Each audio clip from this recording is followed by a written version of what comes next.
Hello and welcome to my channel, or welcome back to my channel. My name is Jay and this is a web of classic tales. If you're enjoying the videos, please like, subscribe, share, and comment. If you want notifications every single time a new video is uploaded, please click on the little bell icon. Today we will continue reading H.G. Wells' The Island of Dr. Moreau.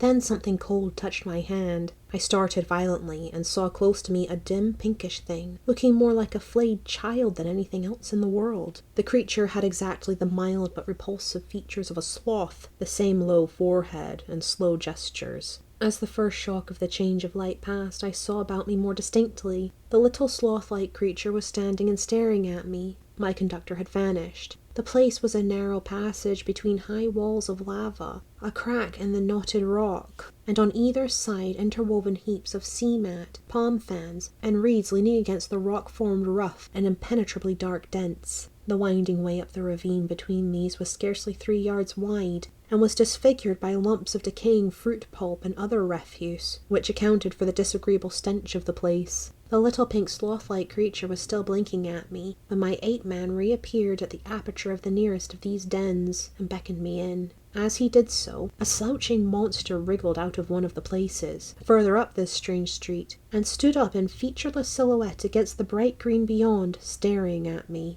I hesitated, having half a mind to bolt the way I had come, and then, determined to go through with the adventure, I gripped my nail-stick about the middle, and crawled into the little evil-smelling lean-to after my conductor. It was a semicircular space, shaped like the half of a beehive, and against the rocky wall that formed the inner side of it was a pile of variegated fruits, coconuts among others. Some rough vessels of lava and wood stood about the floor, and one on a rough stool. There was no fire. In the darkest corner of the hut sat a shapeless mass of darkness that grunted, "Hey," as I came in, and my ape-man stood in the dim light of the doorway and held out a split coconut to me as I crawled into the other corner and squatted down. I took it and began gnawing it as serenely as possible, in spite of a certain trepidation and the nearly intolerable closeness of the den. The little pink sloth creature stood in the aperture of the hut, and something else with a drab face and bright eyes came staring over its shoulder. "Hey," came out of the lump of mystery opposite.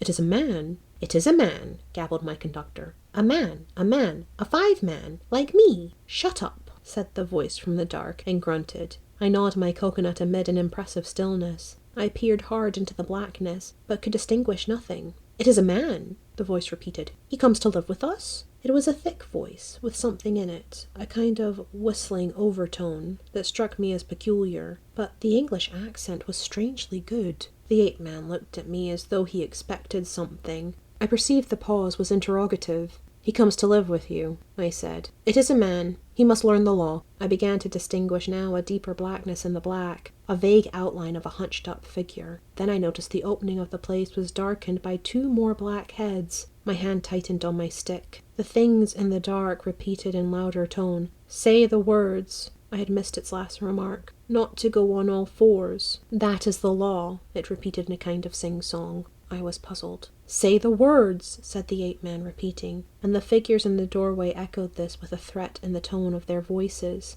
I realized that I had to repeat this idiotic formula, and then began the insanest ceremony. The voice in the dark began intoning a mad litany, line by line, and I and the rest to repeat it. As they did so, they swayed from side to side in the oddest way, and beat their hands upon their knees, and I followed their example. I could have imagined I was already dead, and in another world. That dark hut, these grotesque dim figures, just flecked here and there by a glimmer of light, and all of them swaying in unison and chanting. "Not to go on all fours, that is the law. Are we not men? Not to suck up drink, that is the law. Are we not men? Not to eat fish or flesh, that is the law. Are we not men? Not to claw the bark of trees, that is the law. Are we not men? Not to chase other men, that is the law. Are we not men?" And so, from the prohibition of these acts of folly, on to the prohibition of what I thought then were the maddest, most impossible, and most indecent things one could well imagine. A kind of rhythmic fervour fell on all of us. We gabbled and swayed faster and faster, repeating this amazing law. Superficially, the contagion of these brutes was upon me, but deep down within me the laughter and disgust struggled together. We ran through a long list of prohibitions, and then the chant swung round to a new formula. His is the house of pain. His is the hand that makes. His is the hand that wounds. His is the hand that heals. And so for another long series, mostly quite incomprehensible gibberish to me about him, whoever he might be. I could have fancied it was a dream, but never before have I heard chanting in a dream. His is the lightning flash, we sang. His is the deep salt sea. A horrible fancy came into my head that Moreau, after animalizing these men, had infected their dwarfed brains with a kind of deification of himself. However, I was too keenly aware of white teeth and strong claws about me to stop my chanting on that account. His are the stars in the sky. At last that song ended. I saw the ape-man's face shining with perspiration. My eyes being now accustomed to the darkness, I saw more distinctly the figure in the corner from which the voice came. It was the size of a man, but it seemed covered with a dull grey hair, almost like a Skye terrier. What was it? What were they all? Imagine yourself surrounded by all the most horrible cripples and maniacs it is possible to conceive, and you may understand a little of my feelings with these grotesque caricatures of humanity about me. He is a 5-man, a 5-man, a 5-man, like me, said the ape-man. I held out my hand. The grey creature in the corner leant forward. Not to run all fours, that is the law. Are we not men? He said. He put out a strangely distorted talon and gripped my fingers. The thing was almost like the hoof of a deer produced into a claw. I could have yelled with surprise and pain. His face came forward and peered at my nails, came forward into the light of the opening of the hut, and I saw, with a quivering disgust, that it was like the face of neither man nor beast, but a mere shock of grey hair, with 3 shadowy overarchings to mark the eyes and mouth. He has little nails, said the grisly creature in his hairy beard. It is well. He threw my hand down, and instinctively I gripped my stick. Eat roots and herbs. It is his will,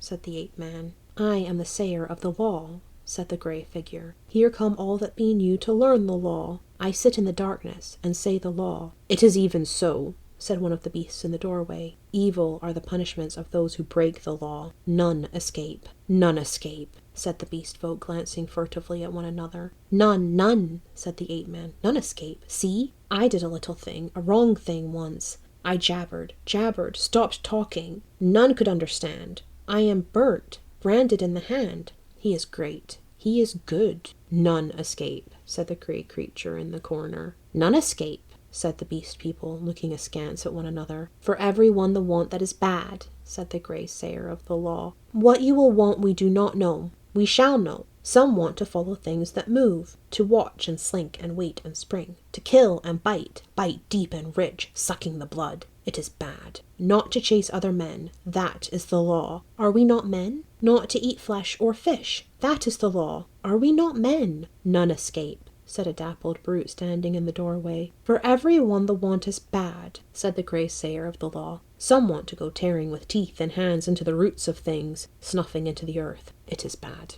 None escape, said the men in the door. Some go clawing trees, some go scratching at the graves of the dead, some go fighting with foreheads or feet or claws, some bite suddenly, none giving occasion. Some love uncleanness. None escape, said the ape-man, scratching his calf. None escape, said the little pink sloth creature. Punishment is sharp and sure. Therefore, learn the law. Say the words. And incontinently he began again the strange litany of the law, and again I and all these creatures began singing and swaying. My head reeled with this jabbering and the close stench of the place, but I kept on, trusting to find presently some chance of a new development. Not to go on all fours, that is the law. Are we not men? We were making such a noise that I noticed nothing of a tumult outside, until someone, who I think was one of the 2 swine men I had seen, thrust his head over the little pink sloth creature and shouted something excitedly, something that I did not catch. Incontinently those at the opening of the hut vanished. My ape-man rushed out. The thing that had sat in the dark followed him. I only observed that it was big and clumsy and covered with silvery hair, and I was left alone. Then, before I reached the aperture, I heard the yelp of a stag-hound. In another moment I was standing outside the hovel, my chair rail in my hand, every muscle of me quivering. Before me were the clumsy backs of perhaps a score of these beast people, their misshapen heads half hidden by their shoulder blades. They were gesticulating excitedly. Other half-animal faces glared interrogation out of the hovels, looking in the direction in which they faced. I saw, coming through the haze under the trees beyond the end of the passage of dens, the dark figure and awful white face of Moreau. He was holding the leaping staghound back, and close behind him came Montgomery, revolver in hand. For a moment I stood horror-struck. I turned and saw the passage behind me blocked by another heavy brute, with a huge grey face and twinkling little eyes, advancing towards me. I looked round and saw to the right of me, and a half-dozen yards in front of me, a narrow gap in the wall of rock through which a ray of light slanted into the shadows. "Stop!" cried Moreau as I strode towards this, and then, "Hold him!" At that, first one face turned towards me, and then another. Their bestial minds were happily slow. I dashed my shoulder into a clumsy monster who was turning to see what Moreau meant, and flung him forward into another. I felt his hands fly round, clutching at me and missing me. The little pink sloth creature dashed at me, and I gashed down its ugly face with the nail on my stick, and in another minute was scrambling up a steep side pathway, a kind of sloping chimney, out of the ravine. I heard a howl behind me, and cries of "Catch him! Hold him!" and the grey-faced creature appeared behind me and jammed his huge bulk into the cleft. "Go on! Go on!" they howled. I clambered up the narrow cleft in the rock and came out upon the sulphur on the westward side of the village of the beast men. The gap was altogether fortunate for me, for the narrow chimney, slanting obliquely upward, must have impeded the nearer pursuers. I ran over the white space and down a steep slope, through a scattered growth of trees, and came to a low-lying stretch of tall reeds, through which I pushed into a dark, thick undergrowth that was black and succulent underfoot. As I plunged into the reeds, my foremost pursuers emerged from the gap. I broke my way through this undergrowth for some minutes. The air behind me and about me was soon full of threatening cries. I heard the tumult of my pursuers in the gap up the slope, then the crashing of the reeds, and every now and then the crackling crash of a branch. Some of the creatures roared like excited beasts of prey. The staghound yelped to the left. I heard Moreau and Montgomery shouting in the same direction. I turned sharply to the right. It seemed to me even then that I heard Montgomery shouting for me to run for my life.